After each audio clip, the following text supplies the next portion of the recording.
Bonjour à tous, j'espère que vous allez bien, c'est ton prof NT. Aujourd'hui, dans ce nouveau cours magistral, on va parler de biostatistiques et plus particulièrement de tests diagnostiques. Pas tests paramétriques, ne confondez pas les deux, hein. C'est un autre cours, ça, hein. CF, voir les autres cours. Aujourd'hui, on va parler de sensibilité, de spécificité, de valeurs prédictives, de rapports de vraisemblance, un petit peu tout ça, voilà. C'est déjà extrêmement complexe, hein, les tests diagnostiques. Donc on va faire un cours, on va faire quand même pas mal d'exercices, pas mal de QCM aussi, et puis bien sûr des notions de cours pour que tu puisses maîtriser tout ça. Hey, toi qui regardes ce cours magistral en replay, sache que si tu veux rejoindre la Team Live, tu es la bienvenue tous les lundis, les mardis, les jeudis et les vendredis matin de 9h30 à 11h chaque semaine. Pour pouvoir participer en direct, poser tes questions, je t'invite à rejoindre la promo d'NT. Le lien est en description de cette vidéo. Allez, pour ce, je te laisse tranquille avec le reste du cours magistral. Alors toutefois, en prérequis de ce cours, je te conseille de voir les cours sur les probabilités conditionnelles, CEF, voir l'autre cours magistral par rapport à ça, d'accord? Parce que justement, ça ressemble pas mal. Il y a quand même des choses qui y a des ressemblances intéressantes, donc on va travailler là-dessus. Première chose, les tests diagnostiques. Qu'est-ce que c'est que ce truc? Alors le concept des tests diagnostiques, l'idée c'est de savoir en fait s'il y a des malades ou des pas malades. Ok, on parlera du coup dans la population testée, soit de personnes malades, soit de personnes qui est saine, de personnes saines, d'accord? Et du coup on va faire des tests positifs. Du coup on aura des vrais positifs. On peut avoir un test négatif, ça fera des faux négatifs. On peut avoir des tests positifs sur des personnes saines, ça fera des faux positifs, et des tests négatifs sur des personnes saines, ça fera des vrais négatifs. On va voir tout ça ensemble en détail, parce que c'est assez technique, mais franchement, une fois que tu as à peu près le tableau de contingence que tu vois ici, plus quelques petites formules, normalement tu devrais t'en sortir dans la plupart des exercices. Le problème, il est pas là. Le problème, c'est les énoncés. Parce que calculer, avoir les formules en tête, c'est pas un problème. Mais alors comprendre un énoncé, là c'est chapeau. Franchement, c'est super dur. On va prendre ce tableau de contingence, donc c'est un truc assez simple, c'est 2 x 2, d'accord? Et donc on va mettre en haut les malades, on mettra M+, et les personnes saines, on mettra M-. Voilà, jusque-là, pas de problème. Et à gauche, on prêtera le résultat du test. Donc on mettra test positif, on mettra un plus, et test négatif, on mettra un moins. Et donc, si on essaie de réfléchir un petit peu avec notre petite tête, et si une personne est vraiment malade et que le test est positif, c'est donc un vrai positif. C'est logique. Le test est positif et le sujet est malade. Vrai positif. Ça, t'as pas de problème. Mais si par exemple, je fais un test qui est positif sur une personne qui est saine, ça donne donc un faux positif. Le test il est positif, mais la personne est saine. Ok? Donc, un faux positif. Dans le test négatif, on va avoir un malade, il sera vraiment malade, mais il va être négatif le test, donc ce sera un faux négatif, d'accord? Donc le test est négatif, mais le sujet est malade. Et si la personne est saine, mais en plus le test est négatif, on a donc un vrai négatif. Et donc le test est négatif, en plus le sujet est sain. Est-ce que vous commencez à comprendre le concept? Alors une fois que tu as ce tableau en tête et que tu as compris comment positionner tous les éléments, il y a des petits indicateurs à calculer. Donc on a notamment la sensibilité, c'est une des premières choses que tu dois retenir. Donc la sensibilité, c'est la capacité à détecter les malades. Ok, le test est sensible. Donc en gros, SE est égal VP sur VP plus FN, donc vrai positif sur vrai positif plus faux négatif, essayez de bien comprendre. Hein. Ensuite, on a la spécificité, d'accord? On notera SP, capacité à exclure les seins. Donc en gros, la spécificité, c'est VN sur FP plus VN, donc les faux négatifs sur les faux positifs plus les vrais négatifs. D'accord? Mais en plus, on peut encore avoir d'autres calculs comme la valeur prédictive positive, VPP. Donc c'est la probabilité d'être malade si le test est positif. VPP, c'est égal à VP sur VP plus FP. Donc VP, c'est les vrais positifs sur les vrais positifs plus les vrais positifs, les faux positifs, pardon. Et la valeur prédictive négative, donc VPN, NordVPN, faudrait que je le place, désolé. C'est la probabilité d'être sain si le test est négatif, donc VPN est égal vrai négatif sur faux négatif plus vrai négatif. Je sais pas si je me suis embrouillé, mais en gros, tu as compris l'idée. Vrai négatif sur les faux négatifs plus les vrais négatifs. Voilà. Et la vidéo est sponsorisée par NordVPN. Le lien est en description. Non, c'est pas vrai. Mais voilà, comprenez bien, c'est très important que dans les tests diagnostiques, vous avez au moins minimum ces 4 formules à retenir, d'accord? Sensibilité, spécificité, valeur prédictive positive, valeur prédictive négative. À cela va se rajouter plein de petites formules rigolotes. Rigolotes, je sais pas, vous avez pas forcément aimé, mais voilà. On peut aussi avoir la prévalence, d'accord? Donc VP plus FN sur le nombre de l'effectif total. On peut avoir l'exactitude aussi. VP plus VN sur N, voilà, c'est une autre type de calcul que vous pouvez avoir. Et chose extrêmement importante, et ça c'est dans les QCM, ça apparaît tout le temps, la sensibilité et la spécificité ne dépendent pas de la prévalence. Très important ça dans les QCM. Et VPP et VPN dépendent fortement, en revanche, de la prévalence. Ça, tu dois le retenir, d'accord? C'est très important. Et en gros, SE, SP, VPP, VPN, bah, ça se situe entre 0 et 1, ou alors c'est en pourcentage, entre 0% et 100%. Alors vous allez me dire, c'est bien joli de faire ça sert à quoi? Concrètement, c'est pour mieux interpréter la clinique. Parce que oui, effectivement, un test avec une sensibilité élevée, très peu de faux négatifs, donc malade très rarement manqué, en gros. Ça veut dire que les tests négatifs sont rassurants, puisqu'il y a des maladies peu probables, et donc c'est idéal pour faire un dépistage. Exemple, le test du VIH, les D-dimères, la troponine par exemple, etc., etc. Vous avez compris? Alors que si on a un test avec une spécificité élevée, très peu de faux positifs, donc fausse alerte rare en gros, des tests positifs très fiables, une maladie qui est probable du coup, et idéal pour confirmer un diagnostic. Et donc, par exemple, une biopsie, culture bactérienne, un IRM, tout ça, ça peut être vraiment intéressant. Ce sont des tests spécifiques, d'accord? Et ça, c'est important de bien comprendre tout de suite la différence. Donc, je vous répète, on a la sensibilité et la spécificité, mais on peut aussi calculer le taux de faux négatifs, les miss rates, ce qu'on appelle, ok? Donc, c'est 1 moins la sensibilité. Donc, ça nous donnera Fn sur Vp plus Fn. Et puis, on a le taux de faux positifs, le file out. Donc, 1 moins spécificité. Donc, c'est Fp plus Vn. Alors, vous allez me dire, ok, mais alors, comment je fais pour apprendre ça? Bah, il y a tout qui se ressemble. Je sais pas ce que vous en pensez, vous allez me dire, hein. Mais concrètement, la sensibilité, VP plus Fn, SPVN plus FP plus VN, celui-là, on a VP plus VP. Enfin, franchement, comment on fait pour retenir ça? Ok? Et ben, c'est extrêmement simple. Une solution très simple. Déjà, on va commencer par le truc le plus facile, je trouve, c'est les valeurs prédictives positives. VPP, eh ben, il y a que des P. D'accord? Quelque chose de positif. Donc, du coup, c'est VP sur ce VP plus FP. Très facile. Ensuite, on a les valeurs prédictives négatives. VPN. Du coup, on a VN sur Fn plus Vn. Tout est négatif. C'est les deux formules les plus faciles à retenir. Et ensuite, vous allez faire un système inversé. Vous allez les mettre ensemble en parallèle, c'est pour ça que je les ai mis dans ce sens-là. Et concrètement, vous regardez juste, c'est quoi la différence entre sensibilité et VPP par exemple. Et du coup, vous avez FP et Fn. Et donc, on remplacera FP par Fn pour avoir la sensibilité. Pareil pour la spécificité. Pour la spécificité, alors là, attention, c'est pas à droite, mais c'est à gauche. C'est le faux négatif qui se transforme en faux positif. Et donc, ça donne la spécificité. L'autre manière de l'apprendre facilement, c'est avec le tableau. Vous allez prendre de manière verticale. Par exemple, là, vous voulez connaître finalement la sensibilité. Vous allez prendre donc la vraie positif sur le total, vrai positif plus les faux négatifs. Ça vous donne forcément la sensibilité. C'est exactement la même stratégie avec la spécificité. Vous prenez cette fois le côté inversé, parce qu'en vert, le vrai négatif sur les faux positifs plus les vrais négatifs, ça vous donne celui-là, la spécificité. Et vous faites la même chose en lisant de manière horizontale pour les valeurs prédictives positives. Prenez le vrai positif sur vrai positif plus faux positif. Et stratégie immédiate pour les vrais positifs négatifs, en gros vous avez compris, hein, prends les vrais négatifs sur les faux négatifs plus les vrais négatifs. Bref, vous allez commencer à comprendre le système. Là, c'est pour les 4 petites formules-là, pour les retenir facilement. Alors, ça, c'est le socle de base, tu dois les retenir le plus rapidement possible. Et après, tu vas voir que une fois que tu auras ça en tête, tu pourras rajouter d'autres formules parce que là, forcément, si tu te mets prévalence, les actitudes en tête, tu vas forcément te gourer parce que là, il y a VP plus Fn sur le N total. VP plus VN sur N total, tu vas forcément confondre les formules, c'est assez évident, d'accord?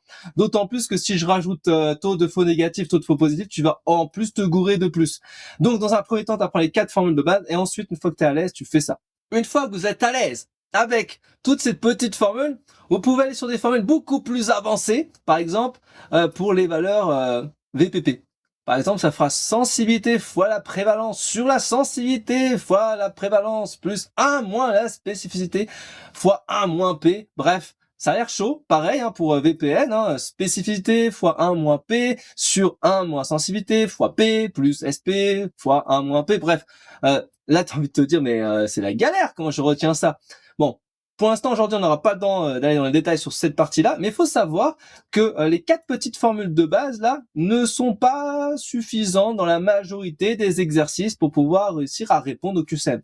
C'est pour ça que tu dois créer ou alors apprendre des formules combinées. C'est un exemple, ce que je te montre là, c'est un exemple C'est une formule très avancée, très combinée. Il y a dans certaines situations, certains exercices, en fait, en les apprenant par cœur, tu vas gagner un temps fou plutôt que d'essayer de le redémontrer, etc. Et donc, je t'en présente juste deux pour te montrer que c'est pas c'est pas uniquement les 4 formules de base. Ça peut vraiment être beaucoup plus loin, plus en profondeur. Voilà. Et donc, il va falloir que tu t'entraînes véritablement. C'est important. Et donc, c'est ce qu'on va faire un petit peu aujourd'hui. On va travailler là-dessus. Hein. Alors justement, le concept de prévalence, les VPP, les VPN, ça sert à quoi de calculer ça? On va essayer de les déduire, c'est quoi l'intérêt? Mais en gros, c'est une prévalence faible, ok? Il y a peu de malades dans la population. Même si le test est bon, la plupart des positifs sont en fait de faux positifs. Et donc, ça veut dire que VPP aura une valeur faible, d'accord? Alors que si tu as une prévalence élevée, beaucoup de malades dans la population, un test positif a de fortes chances, du coup, d'être un vrai positif, tu auras un VPP élevé. C'est comme ça qu'on interprète la valeur de la prévalence. Revenons à la partie clinique, si on fait dépistage contre diagnostic, c'est pareil, c'est le même concept. En gros, un dépistage de la population générale avec une prévalence faible, d'accord? Et l'objectif c'est de pas manquer de malades. Faut privilégier du coup la sensibilité élevée. D'accord? C'est important de bien comprendre ça. Et donc un test négatif, bien sûr rassuré, donc on aura un VPN élevé, même si beaucoup de positifs seront faux. Hein, par exemple, on a le test antigénique sur le Covid-19 notamment, d'accord? Et si je prends le diagnostic en milieu spécialisé, par exemple, on voit une prévalence qui va être élevée. Donc ça va confirmer la maladie, donc on va plutôt privilégier la spécificité, si tu as bien compris ce que j'ai dit juste avant. Et donc on a un test positif qui est très fiable, donc on aura un VPP qui sera très élevé. Peu de faux positifs. Exemple, le test ELISA pour le VIH, par exemple, pour confirmer le diagnostic, ou faire une biopsie, ou une imagerie, etc. D'accord? C'est ce que tu dois retenir. Alors vous avez peut-être pas tout compris ce que j'ai raconté juste avant, donc du coup le mieux c'est de s'entraîner avec des QCM d'application de cours, ok? Donc concernant la sensibilité, coche les bonnes propositions, elle est calculée par les sujets malades. Parmi les sujets malades, sa valeur vaut VP sur VP plus FN. Elle augmente lorsque les faux négatifs augmentent. Elle correspond à P est égal donc test positif sur malade et elle dépend directement de la prévalence. A, B, D, E. Ok, très bien. Effectivement, sensibilité, donc on a le dénominateur, on a VP plus FN, population qui est malade. La formule, c'est bien celle-là, pas de problème. Ensuite, c'est quoi? Elle augmente lorsque les faux négatifs augmentent. Ah non, davantage de faux négatifs diminue la sensibilité. Faites bien gaffe à ça. Elle correspond à la probabilité de test malade plus sur le malade, effectivement. Hein, c'est une probabilité conditionnelle, c'est pour ça que je te vois vraiment au cours magistral par rapport à ça. Elle dépend directement de la prévalence. Qu'est-ce qu'on a dit tout à l'heure? On a dit quoi? Et je répète, c'est très important que tu retiennes ça, je préfère le répéter 3 fois, mais au moins c'est sûr. J'ai dit sensibilité et spécificité ne dépendent pas de la prévalence, ok? Seulement VPP et VPN dépendent fortement de la prévalence. Ça, c'est un truc de QCM, on le voit très souvent, donc c'est faux. Bien entendu, on mettra pas cette partie-là. Et donc, on a A, B, D. Concernant la spécificité, coche les bonnes propositions. Elle est calculée parmi les sujets non malades. Sa formule, c'est VN sur VN plus FP. Elle diminue lorsque les faux positifs augmentent. Elle correspond aux probabilités des tests négatifs sur le non malade. Elle correspond à VP sur VP plus FP. A, B, C, D. Bien joué. Effectivement, la spécificité, c'est parmi les sujets non malades, d'accord? C'est bien VN sur VN plus FP. Elle diminue lorsque les faux positifs augmentent, effectivement, pas de problème. Elle correspond à test moins sur non malade, effectivement. Et alors ça, VPP machin, c'est VPP, le truc là, ok? Ça correspond à VPP, d'accord? Faites bien gaffe. Petit point technique sur le tableau de contingence. Hein. Concernant le tableau de contingence, coche les bonnes propositions. Est-ce que VP désigne un malade avec un test positif? Est-ce que FN désigne un malade avec un test négatif? Est-ce que VN désigne un non-malade avec un test négatif? Est-ce que FP désigne un malade avec un test positif? Est-ce que VP plus FN représente l'ensemble des malades? A, B, C, E. Ok. Effectivement. VP, donc les vrais positifs, désignent un malade avec un test positif. FN, les faux négatifs désignent un malade avec un test négatif. Ok. Un vrai négatif désigne un non-malade avec un test négatif. Un faux positif désigne un malade avec un test positif. Un faux positif, d'accord? Un faux positif, c'est un non-malade avec un test positif. Okay, et VP plus FN représente l'ensemble des malades. Concernant les faux négatifs, coche les bonnes propositions, ils diminuent la sensibilité. Ils correspondent à des malades non détectés. Ils sont particulièrement problématiques pour un dépistage, un test de dépistage. Ils augmentent la spécificité et un test très sensible en produit généralement peu. A, B, C, E. Oh, bien joué! Il augmente le dénominateur sans augmenter les vrais positifs, sensibilité réduite, bien sûr. Ils correspondent à des malades non détectés, ouais. Ils sont particulièrement problématiques pour un test de dépistage, bien sûr. Enfin, la spécificité, ça. Ils augmentent la spécificité, calculée par les non malades. Donc, il n'y a pas d'effet direct sur la spécificité, fais gaffe. Un test très sensible en produit généralement peu, effectivement, peu de FN. Concernant les faux positifs, coche les propositions exactes. Ils diminuent la spécificité et correspondent à des sujets sains, classés positifs. Ils peuvent entraîner des examens complémentaires inutiles. Ils diminuent directement la sensibilité et un test très spécifique en produit généralement peu. A, B, C, E. Ok, effectivement. Les faux positifs, donc ça diminue la spécificité, ils correspondent à ces sujets sains classés positifs, ils peuvent entraîner des examens complémentaires inutiles, et diminuent directement la sensibilité. Non, la sensibilité calculée chez les malades, c'est l'inversement de l'autre, hein, donc ça n'a pas d'effet sur la sensibilité. Un test très spécifique en produit généralement peu, effectivement. Vous voyez, ça c'est vraiment des QCM pour apprendre, hein, on avance et on apprend comme ça, hein. C'est le but du jeu. Hein. Concernant la valeur prédictive positive, coche les bonnes propositions, elle se calcule parmi les sujets testés positifs. Sa formule c'est VP sur VP plus FP. Elle correspond aux probabilités d'être malade avec un test positif. Elle est toujours indépendante de la prévalence, elle diminue quand les taux positifs augmentent. A, B, C, E. Ok, c'est bien ça. Donc la VPP, hein, ça se calcule par les tests positifs, sujets positifs. Hein, du coup, ça fait VP plus FP. C'est les probabilités de malade sur les tests positifs. C'est dépendant de la prévalence, je l'ai dit, c'est très important. Alors, rien à voir avec la sensibilité spécificité qui est indépendante de la prévalence. Et elle diminue quand les tests positifs augmentent, effectivement. Ok, c'est QFD. Concernant la valeur prédictive négative, coche les propositions exactes. Elle se calcule parmi les sujets testés négatifs. Sa formule, c'est VN sur VN plus FN. Elle correspond aux probabilités de non malades sur les tests négatifs. Elle augmente lorsque les faux négatifs augmentent. Elle dépend de la prévalence. A, B, C, E. Ok. Effectivement, VPN, ça se calcule à partir des sujets testés négatifs. VN sur VN plus FN. C'est les probabilités de non malades sur les tests négatifs. Alors, là, c'est des avantages. Donc, de FN diminue la VPN. Donc, faites bien gaffe. Hein. FN, c'est défavorable. Hein. On le voit bien par rapport à la formule. Et elle dépend, bien sûr, de la prévalence. Voilà, important. Concernant la prévalence, coche les propositions exactes. Elle correspond à la proportion de malades dans la population. Elle peut se calculer par VP plus FN sur le N total. Elle est toujours identique dans toutes les populations. Elle influence les valeurs prédictives. Elle est équivalente à la sensibilité, vrai ou faux, tout ça, voilà. A, B, D. Bien joué. Effectivement, la prévalence, c'est la proportion de malades dans la population. Ça se calcule par VN sur FN, VP sur F plus FN sur N, t'as compris. Voilà. Et identique dans toutes les populations? Non, identique, non, ça va pas. Elle varie selon l'âge, le contexte, le lieu, la sélection des sujets. C'est une variable populationnelle. Bon, bref, ça, c'est un truc qu'on reverra un petit peu plus tard dans un autre coup de magistral que je t'encourage à voir par la suite. Elle influence les valeurs prédictives, effectivement. Elle est équivalente à la sensibilité? Non, rien à voir. C'est des trucs qui est bien distinct. La sensibilité, c'est une performance du test chez les malades. C'est bien distinct, d'accord?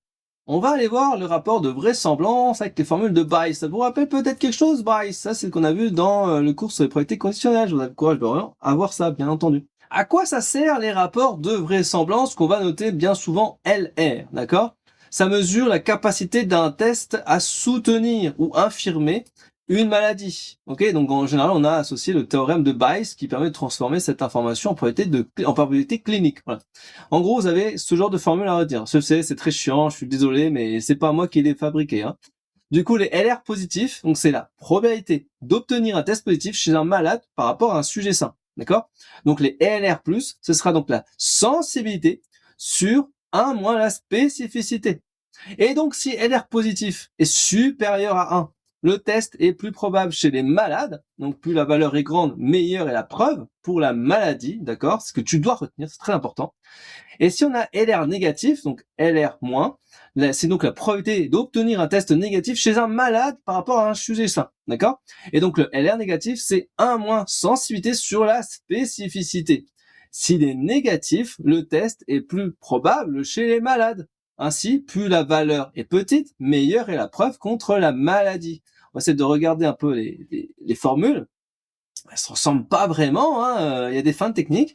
Sur LR+, on va mettre en gros sensibilité sur 1 moins spécificité.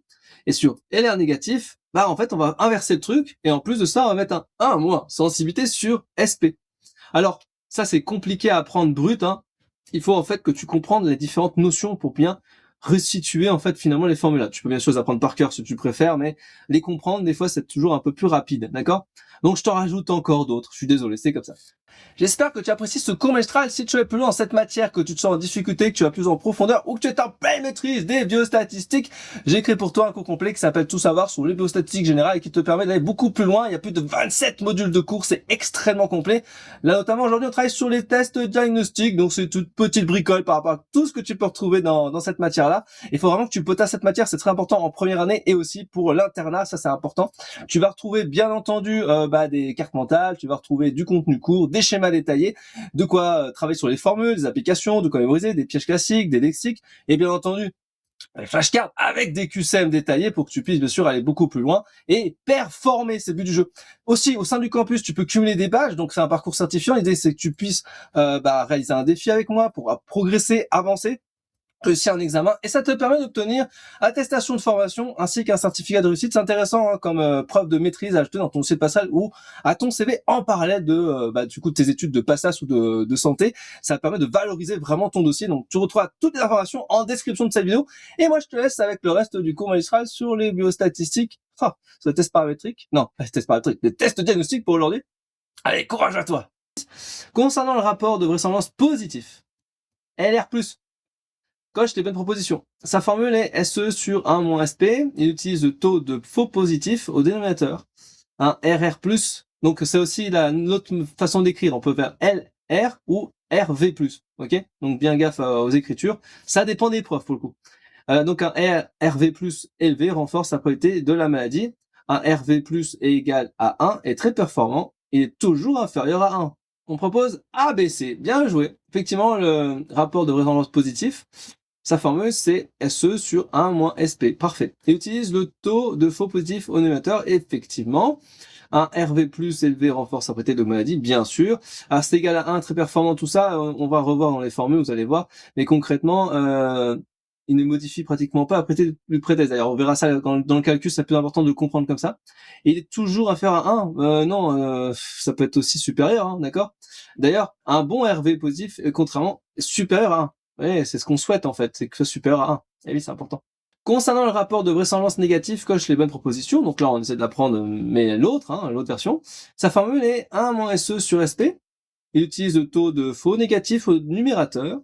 Un RV négatif est proche de 0 et performant. Un RV négatif égal à 1 est très informatif. Un RV négatif est élevé et préférable. A, B et C. Le rapport de vraisemblance négatif, effectivement, la formule c'est 1 moins sensibilité sur SP. Il utilise le taux de faux négatif au numérateur. Un RV négatif proche de 0 et performant. Parfait, jusque-là, tout va bien. Et après, c'est là ça se gâte. Donc en gros, ça va être un peu l'inverse. En gros, ce qu'il faut comprendre, en français, les calculs, c'est beaucoup plus compliqué à faire en calcul. C'est plus compliqué à comprendre là qu'en faire en calcul, je voulais dire ça. Un RV négatif égale à un trait informatif, alors faites bien gaffe à ça. Ça modifie pas les odds. Les odds, c'est un truc qu'on fera un peu plus tard, les odds ratio, les machins, les calculs qu'on fait, ça dans un autre cours, d'accord? Donc tu pourras comprendre cette notion-là plus facilement après. Un RV négatif est élevé préférable, alors effectivement, on recherche plutôt une valeur faible, donc il vaut mieux avoir un RV négatif plutôt faible, ok? Alors, exercice 1. Évaluer un nouveau test de dépistage. Un service de pneumologie évalue un nouveau test sanguin destiné au dépistage d'une maladie respiratoire chronique. Le diagnostic de certitude est établi par un examen de référence indépendant. L'étude inclut 500 patients. Parmi eux, 120 sont réellement malades. Le nouveau test est positif chez 108 de ces patients malades. Parmi les patients non malades, 342 obtiennent un test négatif. Il faudra construire le tableau de contingence, faire la sensibilité du test, la spécificité, puis il faut interpréter les résultats. Typiquement, ça, c'est un exercice qu'on va retrouver. Alors, la structure d'exercice ressemble beaucoup à ce qu'on a en internat, d'accord, en préparation d'internat. Et sinon, c'est exactement les mêmes stratégies que vous devez faire pour la première année. Donc, ça veut dire quoi? Ça veut dire que vous devez absolument maîtriser ça pendant toutes vos années d'études et pas uniquement pour seulement la première année. D'ailleurs, c'est important. Voici le tableau de contingence complet, d'accord? Alors, on va expliquer comment je l'ai fabriqué. Concrètement, on va regarder, on a quoi? On a 500 patients au total. 500 patients, on va les mettre ici. Bien entendu, on va pas oublier, on va les mettre à cet endroit-là, histoire que ce soit relativement efficace, d'accord? C'est important. On a ces 500 patients, ok, et parmi eux, on a 120 malades. 120 malades, ils se trouvent ici, d'accord? Pas de problème. Ensuite, on a, dans le nouveau test est positif, 108 de ces patients malades. Donc 108 de ces patients malades chez test positif, c'est ici, d'accord? Et on a aussi, c'est important, 342, donc les patients non malades, ont peut-être un test négatif. Donc sur les 342 malades, on a un test négatif, d'accord? Faites bien gaffe à ça. Du coup, ça nous amène à faire ce tableau complet. Donc on a 108, plus 12, ça fera 120, 38 plus 342, ça fera 380, et ça fera 146, 354, et ça donc donne 500. Là, on va essayer un petit réflexe très simple. On va mettre qui correspond à quoi. Donc, en gros, on a les VP. OK. Et là, on a les vrais N. D'accord. Ici, donc, je mettrai FP. Et là, FN. Donc, on peut s'amuser à faire le total si vous préférez. Après, vous faites VP plus FN. Ici, vous ferez FP plus VN. De l'autre côté, on mettra les VP plus FP. Et ici, on mettra les FN plus VN. Et là, c'est le N total. D'accord? Je vous conseille vraiment dans ce genre d'exercice de faire déjà un tableau, de bien mettre dans le même sens, toujours les malades au-dessus et puis les tests à gauche, et ensuite tout de suite transformer ça avec les VP, les FP, les FN, les VN, etc. Histoire que comme ça, quand vous remplissez avec les valeurs numériques, vous vous trompez pas dans les formules, d'accord? Donc on va calculer la sensibilité. La sensibilité, rappelons-nous ce que ça signifie. C'est les vrais positifs sur les vrais positifs plus les faux négatifs, d'accord? Donc ça nous donne 108 plus 120, mais je pourrais aussi me mettre 108 plus 12 si vous préférez, d'accord? Mais ça fait 108 sur 120, vous avez compris l'idée. Alors je vous ai fait le calcul parce qu'on gagne du temps comme ça, donc ça fait 90%. D'accord? On va faire la même stratégie parce que c'est proposé, hein, on va faire la même chose stratégie avec spécificité. D'accord? Spécificité. C'est donc les vrais négatifs sur les vrais négatifs plus les faux positifs. Ok? Donc ça nous fait, on regarde dans le tableau, 342 plus, du coup je pourrais préciser si j'avais envie, hein, mais on va pas forcément le faire, on peut 342 plus 38 par exemple. Ok? Mais ça fait 342 sur 380. Ok? Et donc ça nous fait 90% aussi. Voilà. Je me remets mes corrections à côté pour être sûr de pas faire de bêtises, parce qu'il faut se concentrer en ce genre de cours sur les tests diagnostiques. D'accord? Et donc on a sensibilité, spécificité 90%. C'est bien ou c'est pas bien ça? Si on essaye d'interpréter, en fait, parmi les patients qui sont réellement non malades, donc on aura 90% qui obtiennent un test négatif. C'est ça que ça signifie, d'accord? Et donc on a 10% de sujets sains qui seront classés à tort comme positifs. C'est ça que ça veut dire, d'accord? Bien sûr, je parle de la spécificité dans ce cas-là. En ce qui concerne la sensibilité, et bah du coup, si on essaie de bien interpréter, on va avoir parmi les patients qui sont réellement malades, d'accord, on va avoir 90% qui sont correctement détectés par le test. C'est ça que ça veut dire. Donc le test manque donc à 10% des malades. C'est ça que ça signifie. Donc c'est important que vous puissiez bien interpréter. Du coup, pour ceux qui sont en replay, tout ça, si vous voulez me faire en commentaire, du coup, les rapports de vraisemblance, donc positifs et négatifs, de ce tableau-là, vous pouvez le faire. Voilà, j'attends vos réponses dans les commentaires. Ok. Le médecin souhaite savoir dans quelle mesure un résultat positif indique que le patient est réellement malade et dans quelle mesure un résultat négatif permet d'écarter la maladie. Donc on reprend le tableau obtenu, on a 108 vrais positifs, 38 faux positifs, 12 faux négatifs et 342 vrais négatifs. Pour calculer la valeur prédictive positive, la valeur prédictive négative et interpréter les deux résultats. Donc on va déjà effectivement reprendre les formules, donc VPP, d'accord? Donc c'est tout positif, hein. Donc c'est les vrais positifs sur du coup les vrais positifs plus les faux positifs, d'accord? Et du coup on va enchaîner comme ça au moins c'est fait. On a donc la même chose à l'envers, VPN, d'accord? Du coup c'est les vrais négatifs sur les vrais négatifs plus les faux négatifs, voilà. Ok?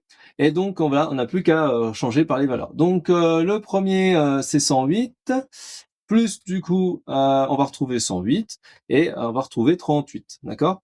Donc ce qui nous fait 108 sur 146. Donc je vous fais le calcul, on s'embête pas, ça fait 74%, d'accord? Ensuite on a les vrais négatifs, ça fait donc 342. 342 sur 342 plus 12. Voilà, assez de bien corréler tout ça. Ça fait donc 342 sur donc 354, ce qui correspond à peu près 96,6%. C'est pas mal ça. Ça veut dire quoi tout ça? On va essayer d'interpréter l'ensemble de ces résultats. Donc là, j'ai un VPP à 74%. Qu'est-ce que cela signifie concrètement? Si on essaie de réfléchir, un patient qui est positif. a donc 74% de chance, enfin de probabilité si tu préfères, d'être réellement malade dans cette population. C'est ça que ça veut dire. D'accord? Pour VPN, on a 96,6%. Qu'est-ce que ça signifie? Un patient négatif a donc environ 96,6% de probabilité de ne pas être malade. Voilà ce que ça signifie. D'accord? Nouvel exercice sur les rapports de vraisemblance. Un test biologique possède une sensibilité à 92%, une spécificité à 88%. Le clinicien souhaite quantifier la force avec laquelle un résultat positif ou négatif modifie la probabilité de maladie sans dépendre directement de la prévalence de la population. Ok. Et donc, on veut calculer le rapport de prévalence positif, donc RV+, et puis le négatif, RV-. Et après, on interprète l'ensemble de ces deux valeurs.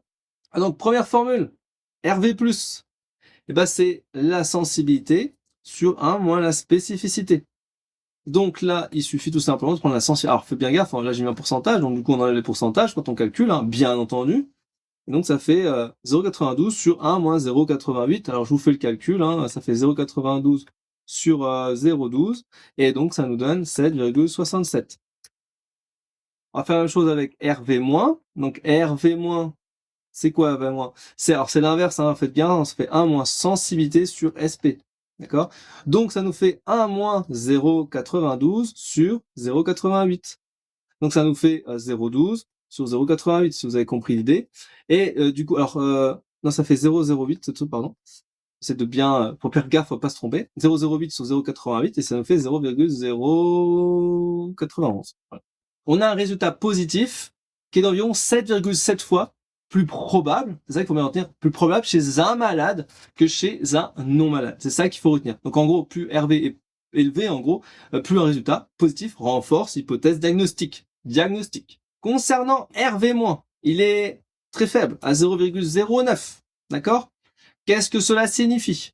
Toujours pareil, savoir interpréter, c'est pas évident, et donc il faut vraiment reprendre étape par étape. Et donc un résultat négatif est environ 0,09 fois aussi probable chez un malade que chez un non malade. C'est ça que ça veut dire. C'est de bien comprendre, hein. Donc plus RV négatif est proche de 0, il est presque proche de 0, et donc plus le résultat négatif permet d'écarter finalement la maladie. C'est ça que ça veut dire.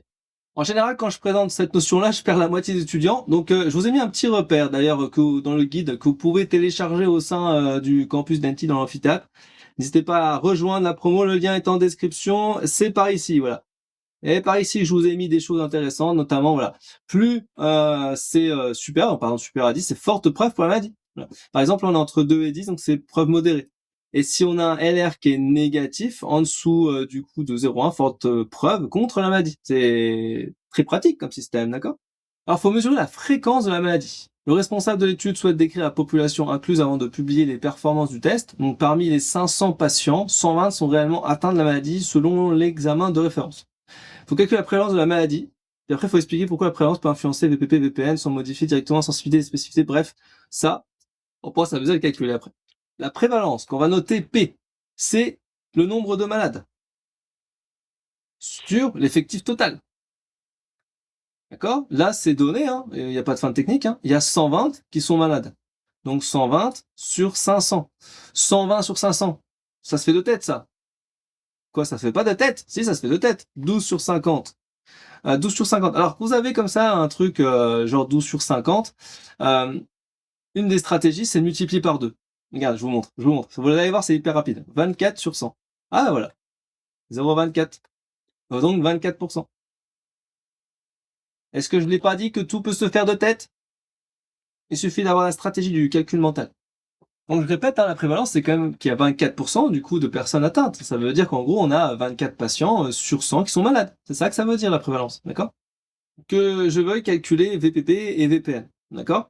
En reprenant la formule avec les sensibilités de l'exercice d'avant, donc par exemple 92% et 88%, d'accord? Je vous mets au défi, du coup, maintenant qu'on a calculé la prévalence, de nous trouver VPP et VPN. Donc VPP, ça ferait 0,92 fois 0,24 sur 0,92 fois 0,24 plus 1 moins spécificité, donc 0,88 fois 1 moins 0,24. Et ça vous donne que VPP, d'accord? Et la même stratégie avec VPN. D'accord? Donc VPN, ça fera spécificité, donc c'est-à-dire 0,88 fois 1 moins 0,24 sur 1 moins du coup 0,92 fois 0,24 plus 0,88 fois 1 moins 0,24. Oh là là. Bref, tout ça pour dire que c'est pas des formules évidentes, hein, mais c'est juste de l'application numérique pour le coup, d'accord? Alors j'en ai pas fait le calcul, donc là je vous invite à mettre les réponses dans les commentaires. On a vu quand même pas mal de choses aujourd'hui sur les tests de diagnostic et encore, je vous ai rien montré parce que en fait là, je vous ai montré que quelques exercices, mais il y en a plus d'une cinquantaine à maîtriser sur les biostatistiques pour vraiment que tu maîtrises ce truc-là par cœur. Et donc bah moi pour ça, je t'ai créé un truc entier qui s'appelle Tout savoir sur biostatistique générale qui comporte énormément de modules de cours, d'accord, et qui te permet d'aller beaucoup plus loin avec des cartes mentales, avec des schémas détaillés, des flashcards, des QCM, bref tout le tralala, ainsi que la partie certifiante, puisque en gros tu vas pouvoir réaliser des défis avec moi, tu vas pouvoir justement aller un peu plus loin avec un examen. Ça te permet d'avoir attestation de formation, certificat de réussite, ça permet surtout de valoriser ton dossier de passerelle ou de CV, et même en parallèle de passage ou de la préparation de ton cours d'internat. Bref, tout ça c'est intéressant pour pouvoir consolider tes compétences et les mettre voilà, en évidence. Bref, toutes les informations sont en description de cette vidéo. Et si tu veux bien sûr me contacter à ce sujet-là, il y a contact@tonprofntip.com. Moi, je te retrouve pour d'autres cours magistraux sur ce sujet ou d'autres thématiques. N'hésite pas bien sûr à t'abonner à la chaîne, à liker, à booster la vidéo. Et je te dis à très vite. Ciao, ciao, ciao, ciao, ciao!